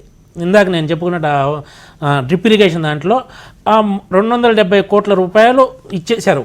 ఓకే, ఆల్రెడీ అవినీతి గుర్తింపు అని అనుకోవచ్చు కదా, ఇప్పుడు జరగాల్సింది ఇప్పుడు జరుగుతోంది కూడా అదే అనుకోవచ్చు కదా. అవినీతి గుర్తింపు ఒక్కటే కాదు, ఇప్పుడు 270 కోట్లు ఇచ్చేశారండి, బిల్స్ కూడా పే అయిపోయినాయి, తీసుకున్నారు. అందుట్లో మనం ఎలిగేషన్ చేయలేము మన దగ్గర వివరాలు లేకుండా. టాప్ వ్యక్తి ఎంత తీసుకున్నాడు, మిడిల్ వ్యక్తి ఎంత తీసుకున్నాడు, ఆఫీసర్ ఎంత తీసుకున్నాడు, కాంట్రాక్టర్ ఎంత తీసుకున్నాడు, వీళ్ళందరి దగ్గర ఎట్లా రికవరీ చేస్తారు, ఇవన్నీ ఇష్యూస్ వస్తాయి, నెంబర్ ఆఫ్ ఇష్యూస్ వస్తాయి. అంత ఈజీగా కాదు. ఆల్రెడీ మొన్న కొత్తగా ఇచ్చిన ఈ 25% పనులు స్టార్ట్ అయినాయి, ఆపమన్నారు జగన్మోహన్ రెడ్డి గారు వచ్చాక. వాటి వరకు కొంత ఏమన్నా రికవరీకి మళ్ళీ రీటెండరింగ్ కానీ ఛాన్సెస్ ఉంటాయి. కానీ ఆల్రెడీ జరిగిపోయిన అవినీతికి 5 ఏళ్లలో చాలా వర్కులు జరిగినాయి, వేల కోట్ల రూపాయలు. మీ మాటల్లో అవినీతిని అంతమొందించడం కూడా కష్టమే అని అంటున్నారు. అంతమొందించడం కష్టం కాదు, మీకు గతంలో జరిగిన అవినీతి డబ్బులు రికవరీ. ఇప్పుడు అవినీతిని అంతమొందించాలనే లక్ష్యాన్ని ఎవరు కాదనరు, రైట్? అది మంచి నిర్ణయమే, మంచి పద్ధతి కూడా. కానీ దాన్ని ఆల్రెడీ జరిగిపోయిన దాన్ని మీరు ఎట్లా రికవరీ చేస్తారు, ఎవరి దగ్గర రికవరీ చేస్తారు, దానికి మీరు అడాప్ట్ చేయబోతున్న మోడల్ ఏంటి, ఇవన్నీ నెంబర్ ఆఫ్ ఇష్యూస్ వస్తాయి. అంత తేలిగ్గా జరిగేది కాదు మీకు. ఓకే, మీకు చాలా ఇష్యూస్ ఉంటాయి. ఆల్రెడీ జరిగిపోయిన దాన్ని ఏం చేస్తారు? మీకు ఆల్రెడీ 25% అయిపోయినా ఆపేశారు, అసలు స్టార్ట్ కానీ ఆపేశారు. అసలు స్టార్ట్ కానీ వర్క్ని మీరు ఆపేసి మళ్ళీ ఒక రీఎస్టిమేట్ వేస్తే 1000 కోట్లది 750 కోట్లది అయిపోతే 200 కోట్లు సేవ్ చేశారు జగన్మోహన్ రెడ్డి గారు, శభాష్ అంటారు. అంటే ప్రభుత్వం వెళ్తున్న వే కరెక్ట్ కాదనంటారా మీ ఉద్దేశంలో? అట్లా అని చెప్పడానికి లేదు. కాకపోతే మీకు అయిపోయిన దాంట్లో ఎట్లా చేయగలరు అనేది మీరు ప్రజలకు చెప్పాల్సిన అవసరం ఉంది. ఆల్రెడీ జరిగిపోయిన అవినీతి 5 ఏళ్లలో చాలా జరిగిపోయినాయని మీరు ఆల్రెడీ బ్లాక్ అండ్ వైట్ ఒక పుస్తకం వేశారు. అవును, మొదటి నుంచి చెప్పుకుంటూ వస్తుంది వైఎస్ఆర్ కాంగ్రెస్. ఇప్పుడే కాదు మొదటి అవినీతి జరుగుతోంది, అవినీతిని అంతమొందించాలని మొదటి నుంచి చెప్పుకుంటూ వస్తుంది. స్పెసిఫిక్ మీరు ఇవాళ ఏమని అడుగుతున్నారంటే దాన్ని ఏ రకంగా తీస్తారని అంటున్నారు. అది కార్యక్షేత్రంలోకి వెళ్తే గానీ తెలియదు కదా ఏం జరిగింది, ఎలా జరిగింది, ఎవరు చేశారు, ఎక్కడ జరిగింది అనేది. దానికి సబ్ కమిటీ వేసుకున్నారు, ఇవాళ చేశారు, ఇక్కడ జరిగింది, ఇంత కనిపిస్తోందని చెప్పని అంటున్నారు. ఇప్పటి వరకు వార్తల్లో మనం వింటూనే ఉన్నాం. కొన్ని బయటికి వెలికి తీశారు, కొన్ని ప్రభుత్వాలే చెప్పుకుంటూ వచ్చినాయి ఇంత జరిగిందని చెప్పి. సో ఇంత టెండరింగ్కి ఇంత మేము పిలుచుకున్నాం అని చెప్పి, సో ఇది చాలదని చెప్పి. సో ఇక్కడ ఏ రకమైన అవినీతి జరిగిందా, లేకపోతే నిజంగా ఆ ప్రాజెక్ట్ కోసం మేము అంత ఖర్చు పెట్టాల్సి వచ్చిందా, ఇవన్నీ ఆలోచిస్తారు కదా. 45 రోజుల పాటు ఉంది టైం దానికి అక్కడ. సో మొత్తం అంతా వివరించాల్సిన అవసరం ఉంది. సో ప్రజలు కూడా తెలియాల్సిన అవసరం ఉంది అక్కడక్కడ ఏమేమి జరిగినా ఏంటనే విషయం ఖచ్చితంగా తెలియాలి. అందుట్లో డౌట్ ఏం. ఇప్పుడు మీకు ఒక హెలీప్యాడ్ కట్టడానికి 5 లక్షలు అవుద్ది అనుకుందాం, రైట్? మీరు జియో ఇచ్చేసి ఒక 35 లక్షలు ఇచ్చేశారు, అంటే 30 లక్షలు ఎక్స్ట్రా అమౌంట్. అది మీరు ఎవరి దగ్గర రికవరీ చేయాలి? మీకు జరగని పనులని మీరు రివర్స్ టెండరింగ్ చేస్తారు, మీకు కిషోర్ గారికి అప్పగించు, కోటేశ్వరరావు గారికి అప్పగించు, నాకే అప్పగించవచ్చు. That is different story. Already ఇది పేమెంట్స్ అయిపోయినాయి, కొన్ని లక్షల కోట్లు, వేల కోట్ల రూపాయలు పేమెంట్స్ అయిపోయినాయి. అందులో మీరు ఎలిగేషన్ అవి దానికి ఎంతవరకు నిజంగా అంత పేమెంట్ ఇవ్వడానికి అది ఎంతవరకు అర్హత ఉంది అనేది కూడా కనుక్కోవాలి కదా. ఒకటి కనుక్కోవటం ఒక పాయింట్. రికవరీ ఎట్లా చేయగలరు, ఎవరిని బాధ్యత చేయగలరు? అధికారుల, మంత్రుల, ముఖ్యమంత్రుల, క్యాబినెట్ మొత్తమా? చాలా నిర్ణయాలని అధికారుల స్థాయిలో వ్యతిరేకించా కూడా క్యాబినెట్ అప్రూవల్ చేసి చేసుకున్నారు. ఓకే, అంటే ఇది చాలా కాంప్లికేటెడ్ టాస్క్ అండి. మీకు 45 రోజులు ఈ అవినీతిని రికవరీ చేయాలనుకోవటం, అవినీతి అక్రమాలని బహిర్గతం చేయాలనుకోవటం, దాంట్లో ఎవరు తప్పు పట్టాల్సిన అవసరం లేదు, తప్పు పట్టరు కూడా. కాంప్లికేటెడ్ ఎందుకు అవుతుందండి? ప్రజావేదిక వ్యవహారం మనం తీసుకుందాం. ప్రజావేదిక వ్యవహారానికి సంబంధించి ఇక్కడ అవినీతి జరిగింది, దీన్ని కూల్చాలన్నారు. దానికి ప్రతిపక్షాల దగ్గర నుంచి, బీజేపీ దగ్గర నుంచి అందరూ కూడా వ్యతిరేకించారు. ఆ తర్వాత లేదు మొత్తం అందరికీ మమ్మల్ని అందరినీ కూడా మొత్తం ఉన్నవన్నీ కూల్చేస్తారంటూ మాట్లాడారు. కోటేశ్వరరావు మీరు అనలేదు ఆ మాట ఆ రోజున? నేను అనేది ఏంటంటే ప్రజావేదిక విషయంలో స్పష్టంగా ఉంది అవినీతి అనేది, రైట్? దాని మీద మొదటి అదే అవినీతి అన్ని చోట్ల కనిపించవచ్చు కదా, అన్ని చోట్ల అదే రకమైన ఆలోచనతో వెళ్ళొచ్చు కదా. అన్ని చోట్ల కనిపిస్తుంది. దాన్ని లాగడం ఇప్పుడు దాంట్లో ఏమంటారు, కలుగులో ఉన్న ఎలుకను పట్టి లాగడమే ఇప్పుడున్న సమస్య. ఓకే. మీరు నారాయణ సో గారిని ఆయన లాగే ప్రయత్నమే చేస్తోంది కదా. నేను అనేది ఏంటంటే, మీరు నారాయణ గారి దగ్గర నేను రికవరీ అనేది చేస్తారా? మీరు ఇప్పుడు ఏం చేస్తారంటే సార్, మీరు చేసే ఆలోచన కరెక్టేనండి. అటువైపు మీ ప్రతిపక్షం ఏదైతే ఉందో అదన్నీ అధికారులనే బలి చేస్తారు వాళ్ళు. మొత్తం అధికారులనే బలి చేస్తారు. మేము కాదండి వాళ్ళు ఇచ్చారని చెప్పిన. అంతెందుకు టెండర్లు 50 లక్షల దాకా నామినేషన్ వర్క్స్ ఇచ్చేసుకోమని కూడా చెప్పున్నారు కొన్ని చోట్ల. ప్రజలకి తెలియాలి కదండి, ప్రతి దాంట్లో ఏం జరిగింది ఏంటనే తెలియాలి కదా. దాని వరకే సక్సెస్ అవుతా ఉంటారు.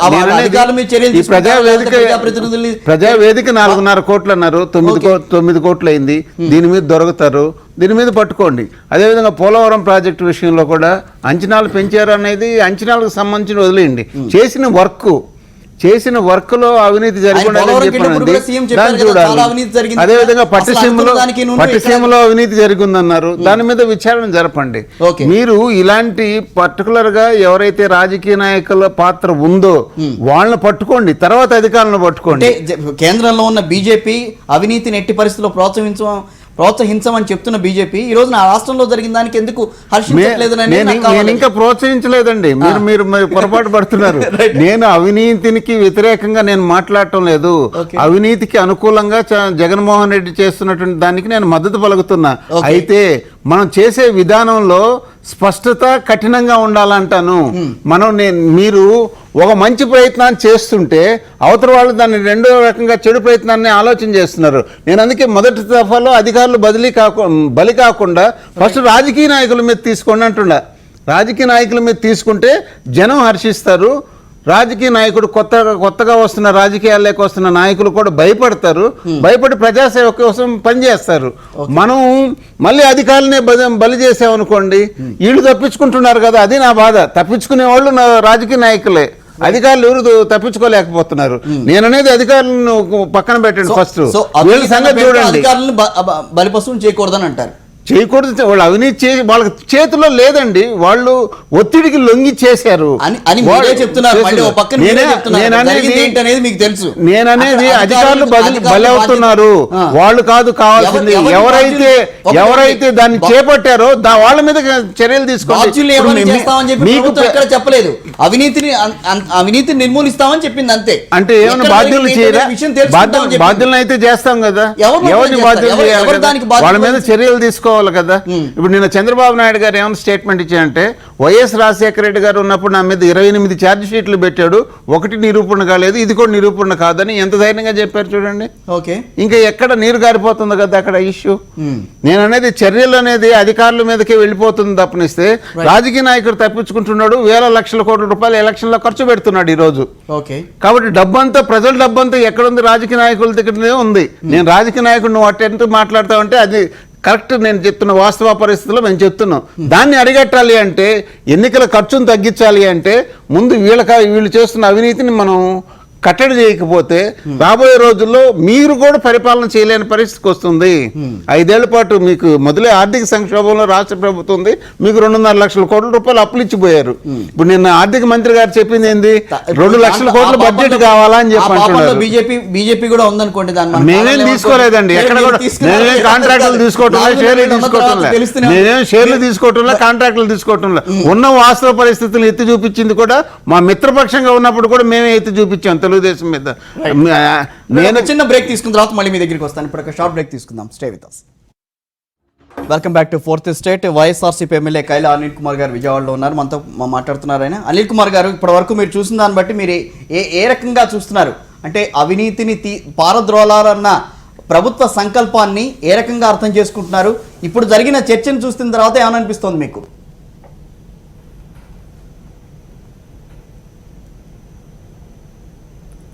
అంటే నేను పెద్దల్ని అడుగుతా ఉన్నాను, నేను అవినీతి జరిగిన దాన్ని గుర్తించాల్సిన అవసరం ఉందా లేదా అని చెప్పి నేను అడుగుతా ఉన్నా. బాధ్యుల్ని ఎవరు చేస్తారు అనే విషయం, ఎవరైతే బాధ్యులు ఉన్నారో వాళ్ళు బాధ్యుల్ని చేస్తారు. కానీ అవినీతి జరిగిన దాన్ని పక్కన పెట్టి మళ్ళీ పరిపాలన సాగించరు కదా. మేము ఏదైతే అవినీతి లేని పాలన చేస్తానన్నామో అది ప్రజలకి స్పష్టంగా మేము చెప్పాము. కానీ గతంలో జరిగిన దుర్వినియోగాన్ని వెలుగులోకి తీసుకురావాల్సిన అవసరం ఉంది. ఆఫీసర్ల బాధ్యుల, ప్రజాప్రతినిధుల బాధ్యుల, రాజకీయ నాయకుల బాధ్యుల అనేది తప్పకుండా కూడా ఏదైతే ఈ క్యాబినెట్ సబ్ కమిటీ ఉందో, తర్వాత ఏదైనా దర్యాప్తు సంస్థలు ఉంటాయో అన్ని తేలుస్తారో, వాళ్ళు శిక్షించాల్సిన అవసరం కూడా ఉందని చెప్పి నేను మనం చేస్తా ఉన్నా. అంటే గుర్తిస్తే మొదటగా వచ్చేది ప్రభుత్వ అధికారులే కాబట్టి మీరు ఏం చర్యలు తీసుకుంటారని అడుగుతున్నారు.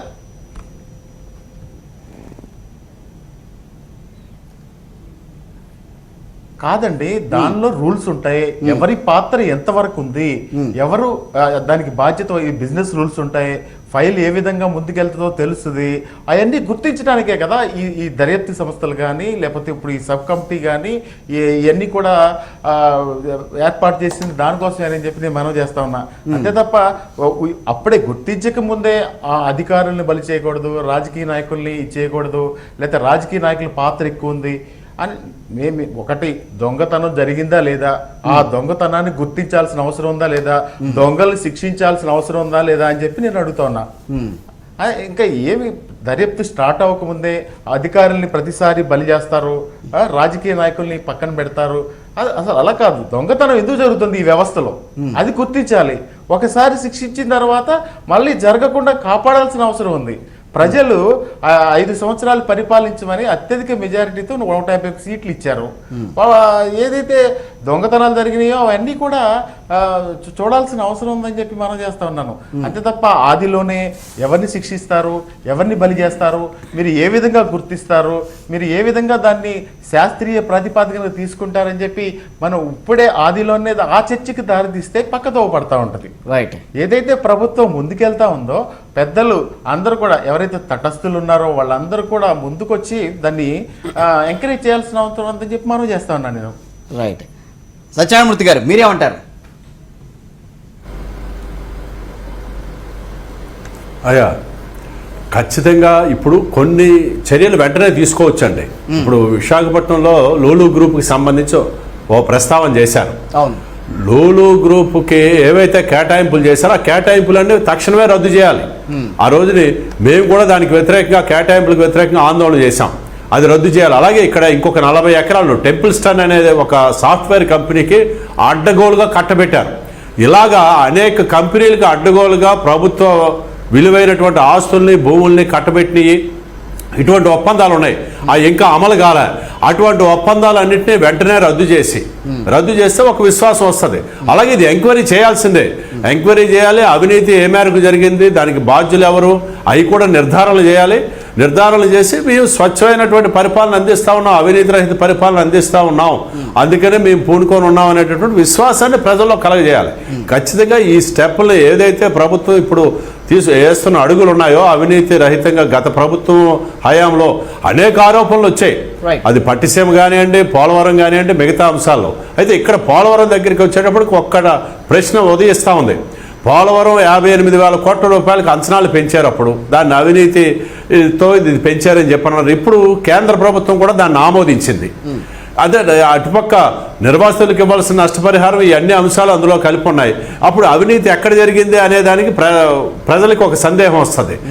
ఏదైతే యుద్ధ ప్రాతిపదికన ఇతర టెండర్లో అంటే కాంట్రాక్ట్లో లేనటువంటి కంపెనీని తీసుకొచ్చి అడ్డుగోలుగా ఒక క్యూబిక్ మీటర్ కాంట్రాక్ట్గా అడ్డుగోలుగా వాళ్ళకి ఒక 100 రూపాయలు ఖర్చు అయిన దగ్గర 500 రూపాయలు వాళ్ళకి ఇచ్చి పని చేయించారు. అటువంటి అందరికీ తెలుసు. అధికారులతోనైనా మాట్లాడితే చాలా స్పష్టంగా చెప్తారు. ఇవన్నీ ఏంటంటే ఎక్కడ రికార్డులో దొరకవు. అటువంటి వాటి మీద వెంటనే వాటిని వెలికి తీసేటటువంటి చర్యలకి పాల్పడాలి. ఎప్పుడైతే అలాగా వాటన్నిటిని వెలికి తీయడానికి ప్రభుత్వం ప్రయత్నం చేస్తుందో అప్పుడు ప్రజలకు ఒక విశ్వాసం అన్నది వస్తుంది. ఆ పద్ధతిలో పోవాలి. ఈ పేరుతో అభివృద్ధి కార్యక్రమాలు ఏవి కూడా ఆటంకపడకూడదు. అవన్నీ యథావిధిగా కొనసాగాలని కూడా ప్రజలు కోరుకుంటారండి.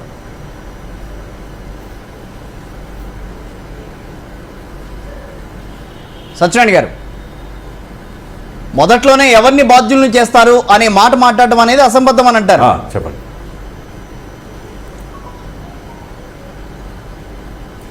ఇప్పుడే బాధ్యులను ఎవరినన్నా తర్వాత ముందు అసలు అవినీతి జరిగిందా లేదా అని తేల్చాలి కదండి. రైట్. అవినీతి జరిగిందా లేదా అని తేలిన తర్వాత అప్పుడు బాధ్యులు ఎవరన్నది రెండో ప్రశ్న. అది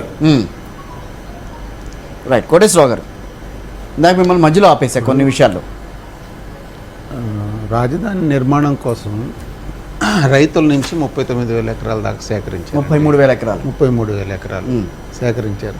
సేకరించిన భూమి రాజధాని నిర్మాణం కోసం ఎంత కావాలి, మిగతా భూమిని ఎందుకు సేకరించారు అంత ఎత్తున? అంటే రైతుల నుంచి వాళ్ళకి నష్టపరిహారం ఇవ్వాల, ఈ రోజుతో కూడా చాలా చోట్ల ఇవ్వాల.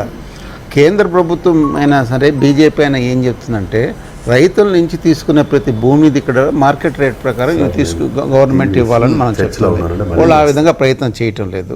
చేయకుండానే ఈరోజు రైతుల నుంచి రైతుల దగ్గర నుంచి అతి తక్కువ రేటుకి తీసుకొని వీళ్ళు పెద్ద పెద్ద యూనివర్సిటీలకి పెద్ద పెద్ద కంపెనీలకి మార్కెట్ రేట్ ప్రకారం అమ్మేసుకుంటున్నారు. లేదంటే ఎక్కువ మీటింగ్ లోనే సిఆర్డీఏ పరిధిలో ఇంత భారీ ఎత్తున అవినీతి జరిగిందా అని చెప్పి ఆశ్చర్యపోయిన పరిస్థితి. కాబట్టి ఈ రోజుటైనా సరే దాని మీద ప్రత్యేక దృష్టి పెట్టుకొని రైతులను రక్షించమని మనం కోరుతున్నాం. అవన్నీ పంట భూములు కాబట్టి రాజధానికి 2,000 ఎకరాలు అయితే సరిపోతుంది. చాలా ఎక్కువ 2,000 ఎకరాలు అయినా సరే 3,000 ఎకరాలు అయినా తీసుకోమనండి. తీసుకొని మిగతా దేశంలో కొత్త ఏర్పాటైనాయి వాటిని పరిశీలన చేసుకోమనండి, కొత్తగా నిర్మాణాలు చేసుకోమనండి, ఆకర్షణీయంగా చేసుకోమనండి, సింగపూర్ లాగా అయినా చేసుకోమనండి. కానీ ఇన్ని వేల ఎకరాలు అవసరం లేదు రాజధాని నిర్మాణం కోసం.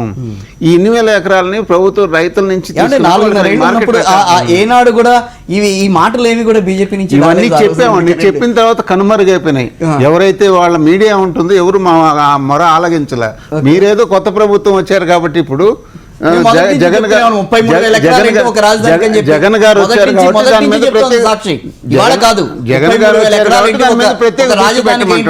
దానికి ప్రభుత్వంతో పాటు అంటకాగుతున్న బీజేపీ ఎట్లా ఒప్పుకుందని మొదటి నుంచి అడుగుతూనే ఉన్నాం. మేమేం ఒప్పుకోలేదండి, ఏ రోజు ఒప్పుకోలే బీజేపీ రాజధాని. మేము 1,500 కోట్లు ఇస్తేనే వాటినే పక్కదావ పట్టించేశారు ఆయన.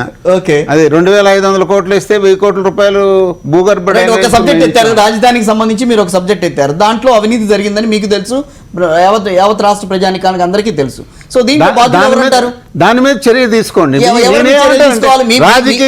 రాజకీయ నాయకులు మీకు ప్రత్యక్షంగా దొరికేది ఇలాంటి వాటిలేనండి. నేను ఇందాక చెప్పాను కదా, మీకు రాజకీయ నాయకులు ఎక్కడ దొరుకుతున్నారు? చర్యలు తీసుకుంటే చర్యలు అంటారు, ప్రజాస్వామ్యం రక్షించబడుతుంది. చర్యలు తీసుకుంటే కక్ష సాధింపు అంటారు. ప్రభుత్వాధికారుల మీద ప్రతిపక్షం ఉంటుంది కాబట్టి బాధ్యులు చేస్తారంటారు. ఉదాహరణ అవినీతి అనేది ఎక్కడ అంతమొందుతుంది? ఈ రోజు ఇద్దరు 2 పార్టీలు కలిపి డీజీపీని కలిశారండి. డీజీపీని కలిసి ఏమని ఇచ్చారు? మా మీద వాళ్ళు కక్ష సాధిస్తున్నారు అంటున్నారు. ప్రభుత్వం ఏమని ఇస్తుంది? వ్యక్తిగత దాడులు ఇవన్నీ కూడా కక్ష సాధింపు కాదు, ఇవన్నిటిని రాజకీయ రంగు పులముతుంది అని చెప్పన్నారు. విమర్శలు వచ్చాయి కదా అక్కడ, వీటికి కూడా వస్తాయి విమర్శలు. నేను అట్టనే అవినీతి పనులను వదిలేయమంటం లేదు. మీరు ప్రజలకు ప్రత్యక్షంగా చూపించాలనుకున్నారు కాబట్టి ఇది అవినీతి జరిగిందని చూపించండి. మీకు ఎవరైతే ఫస్ట్ నేననేది ప్రజాస్వామ్యం పరిరక్షణ పడి ఈ దేశంలో అవినీతి తగ్గాలి అంటే, ఎన్నికల ఖర్చు తగ్గాలంటే, నిజాయితీ పరిపాలన రాజకీయ నాయకులు మొదలు పెట్టండి అంటున్నాను. అవినీతిని గుర్తించడం అనేది ఆహ్వానించదగ్గ పరిణామం. గత 5 ఏళ్లుగా ఏ రకమైన అవినీతి జరిగిందనేది దాన్ని గుర్తించడం అనేది ఆహ్వానించదగ్గ పరిణామం. ఆ తర్వాత ఎవరి మీద చర్యలు తీసుకుంటారు, ఎవరెవరు బాధ్యులు అవుతారు దీనికి అనేది తర్వాత సంగతి. అంతే కదా? రైట్, మీరు చెప్పండి. ఇప్పుడు ఈ మంత్రివర్గ సబ్ కమిటీ 45 రోజుల్లో కూడా ఒక ప్రిలిమినరీ రిపోర్ట్ అవుతుంది తప్ప పక్కాగా తేల్చేయడానికి అవుద్దని కూడా అనుకోవడానికి లేదు. ఎందుకంటే వాళ్ళు బేస్డ్ ఆన్ ఫైల్స్, అధికారులు ఇచ్చి ఇన్పుట్స్ ఒక రిపోర్ట్ తయారు చేసి ఇంత జరిగింది అంటున్నారు. ఎవరు కూడా క్షణాల్లో తేల్చేయమని చెప్పరు. ఇప్పుడు వైసీపీ గత 5 ఏళ్లలో విపరీతమైన అవినీతి జరిగిందని ఎక్స్టెన్సివ్గా ప్రచారం చేసింది. అది నమ్మే ప్రజలు వన్ ఆఫ్ ద పాయింట్గా అంత పెద్ద మ్యాండేట్ ఇచ్చారు. మీకు 1 రోజులోనో లేకపోతే 40 రోజుల్లోనో 45 రోజుల్లోనో తీసుకొని ఎవరో ఒకరిని ఉరేయండి అని చెప్పడానికి ఉండదు, సాధ్యం కూడా కాదు అది సిస్టంలో. ఖచ్చితంగా ఇప్పుడు మంత్రివర్గ సబ్ కమిటీ ఏం చేస్తుందంటే ఒక రిపోర్ట్ తయారు చేసి ఇస్తుంది, ఇక్కడ ఇవి ఉన్నాయి అని. దాన్ని మళ్ళీ ఒక ఎక్స్పర్ట్ కమిటీ ఎగ్జామిన్ చేసి కానీ తేల్చడానికి ఉండదు. ఒక అధికారినైనా కూడా, ఒక మంత్రినైనా, ఒక ముఖ్యమంత్రి అయినా బాధ్యులు చేయాలంటే రాజకీయ కక్ష సాధింపులు ఆరోపణలు ఎప్పుడూ ఉంటాయండి. మీరు జీవోలు, ఎక్స్పర్ట్ కమిటీ రిపోర్ట్లు, మంత్రివర్గ సబ్ కమిటీ ప్రజలకు చూపించేసి నిర్ణయం తీసుకుంటే ఎవరైనా ఎప్పుడు మీకు ఏకపక్షంగా మీరు చేసింది కరెక్ట్ అన్నారు, వేరే వాళ్ళు చేసింది కూడా కరెక్ట్ అనే పరిస్థితి ఎప్పుడూ ఉండదు. కాకపోతే మీరు చూపించే మెటీరియల్ ఎవిడెన్స్ని మాత్రమే నమ్ముతారు. రైట్, దాన్ని చూపించేసి యాక్షన్స్కి ముందుకెళ్ళాలి. అది 45 రోజుల్లోనో లేకపోతే 4 రోజుల్లోనో తీసుకోమని అవుతుందని అనుకోవడం కూడా అత్యాశ అవుతుంది. ఖచ్చితంగా డ్యూ ప్రొసీజర్ ఫాలో కావాలి, అన్ని రిపోర్ట్స్ రెడీ అయ్యాలి, తర్వాతే యాక్షన్ ఉంటుంది. అంతే తప్ప ఇప్పుడు 2 రోజుల్లోనో లేకపోతే రేపే అధికారిని బలి చేయండానో మంత్రిని బలి చేయండి అంటే స్కోప్ ఉండదు. 45 days టైం ఉంది దానికి. తర్వాత రిపోర్ట్ వస్తుంది బయట. ఆ రిపోర్ట్ వచ్చిన తర్వాత కూడా ఆ రిపోర్ట్ని కూడా మళ్ళీ థర్డ్ పార్టీ ఎంక్వైరీనో ఇవన్నీ చేయాల్సి ఉంటుంది. మంత్రివర్గ సబ్ కమిటీ నివేదిక ఫైనల్ అంటానికి ఉండదు. ఆ కమిటీ నివేదిక లీగల్ వ్యాలిడిటీ, లీగల్ శాంటిటీ ఉంటుందా? ఇప్పుడు కేవలం డైరెక్ట్ గా ఉన్నప్పుడు దాంట్లో ఆర్థిక మంత్రులు ఉన్నారు, ఉపసంఘంలో తర్వాత కన్నబాబు ఉన్నారు, అనిల్ కుమార్ ఉన్నారు, రామచంద్రారెడ్డి గారు ఉన్నారు, అందరూ మంత్రులంతా ఉన్నారు. మీరు కాదనంటే ఎట్లా? మంత్రులు ఉన్నంత మాత్రాన జడ్జిమెంట్ ఇచ్చేసి ఉరి తీయడం సాధ్యం కాదు. జడ్జిమెంట్ నేను చెప్పట్లేదు. వాళ్ళు ఒక నివేదిక తయారు చేస్తారు బేస్డ్ ఆన్ ఫైల్లో ఉన్న ఇన్పుట్స్ కానివ్వండి, అధికారులు ఇచ్చే నివేదికలు కానివ్వండి, అన్ని కలిపేసి ఒక రిపోర్ట్ తయారు చేస్తారు ఉన్న ఎవిడెన్సెస్ ని పట్టుకొని. అంతే తప్ప ఒక డైరెక్ట్ గా వీటితోనే ముందుకు పోవడం అనేది సాధ్యం కాదు. మళ్ళీ దాంతో ఎక్స్పర్ట్ తో వెట్టింగ్ చేయించాల్సి ఉంటుంది. ఎక్స్పర్ట్ చూసేసి మంత్రివర్గ సబ్ కమిటీ ఒక ఎగ్జాంపుల్, ఒక శాఖలో అవినీతి జరిగిందని ఇస్తారు, దాని మీద కోర్టుకి వెళ్ళి స్టే తెచ్చుకుంటారు. ఎగ్జాంపుల్ నేనే ఒక అధికారిని ఇది అనుకోండి, నేను ఎమ్మటే కోర్టుకి వెళ్ళి స్టే తెచ్చుకుంటాను. దానివల్ల పర్పస్ సర్వైవ్ అవ్వదు. శాఖల వారీగా దర్యాప్తు అనేది జరగాలి, శాఖల వారీగా అసలు ఏం జరిగింది అనేది ఐడెంటిఫై చేయాలి. ఐడెంటిఫై చేసిన ఏం జరిగింది 30 ఇష్యూస్ మీద పాయింట్ వారీగా రిపోర్ట్ తయారు చేయడం ఒకటం, మళ్ళీ లీగల్ వెట్టింగ్ చేయటం, అవసరమైతే మళ్ళీ ఒకసారి ఎక్స్పర్ట్ ఒపీనియన్ తీసుకోవటము. ఈ మంత్రివర్గ సబ్ కమిటీ పెట్టేసి రిపోర్ట్ ఇచ్చేసి నోటీసులు ఇవ్వడం పెద్ద ఇష్యూ కాదు, కానీ అది నిలబడాల.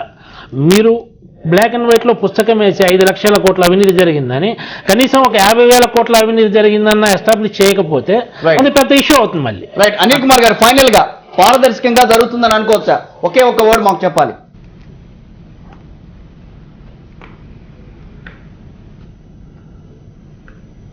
పారదర్శకంగానే జరుగుతుందండి. ఫస్ట్ ఏదైతే ఈ కేబినెట్ సబ్ కమిటీ ఉందో ఆ సబ్ కమిటీ ఏదైతే నివేదిక ఇస్తుందో తర్వాత ప్రభుత్వం తప్పకుండా కూడా చర్యలు తీసుకుంటుంది. మేము కూడా కోరేది ఏంటంటే ఏదైతే పోలవరం దగ్గర నుంచి పెన్షన్ వరకు జరిగిన అవినీతి ఉందో ప్రతి ఒక్క దాని మీద కూడా విచారణ జరగాలి, దానికి బాధ్యులైన వాళ్ళందరినీ కూడా శిక్షించాలని చెప్పి మీకు మనవి చేస్తా ఉన్నాం. Right. Thank you Anil Kumar గారు. అట్లాగే థ్యాంక్ యూ వెరీ మచ్ అండి సత్యనారాయణమూర్తి గారు వైజాగ్ నుంచి మాతో జాని మీ అభిప్రాయం తెలియజేసినందుకు. అట్లాగే శ్రీనివాస్ గారు, కోడేశ్వరరావు గారు, థ్యాంక్ యూ వెరీ మచ్ అండి. ఇది వాటి 4th Estate. Stay with us.